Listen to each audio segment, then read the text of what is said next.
परत आईनी मला तिच्या काळातलं सुनावलंच. तिला मी मॉलमध्ये घेऊन गेले होते आणि मॉलमध्ये खाली मस्त हिरवंगार होतं, तिथे तिला बसवलं होतं. थोड्या वेळ म्हटलं आपण मस्त मजा बघत बसूया. तर मजा बघायची सोडून तिचं लक्ष गेलं एका मुलीकडे. त्या मुलीने अगदी इथे बारीक स्ट्रिप असलेलं वरचा टॉप अगदी शॉर्ट घातला होता आणि खाली पॅन्ट घातली होती. तर ही आई तिच्याकडे बघते आणि मला म्हणते, अगं ती वरचं काहीतरी घालायला विसरली आहे का, अंतर्वस्त्रावर बाहेर आली आहे की काही. आईला म्हटलं, अगं आई हळू फुकूल, आजकाल फॅशन आहे, ती मुली घालतात तशा. ती म्हटली, असली कसली डोंबलाची फॅशन आली आहे.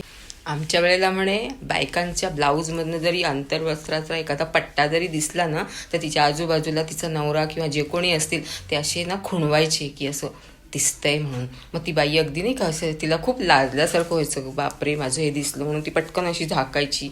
फार तिला विचित्र वाटायचं की बापरे आपला अंतर्वस्त्राचा पट्टा दिसला की काय, असं होतं. आणि ह्या काय, मी म्हटलं आणि आता काय गं वाटतंय तुला. तर आता काय म्हणे, वरचे कपडेच घालत नाहीत, अंतर्वस्त्रावरच फिरतायत, काय म्हणायचं आता यांना. बापरे बापरे.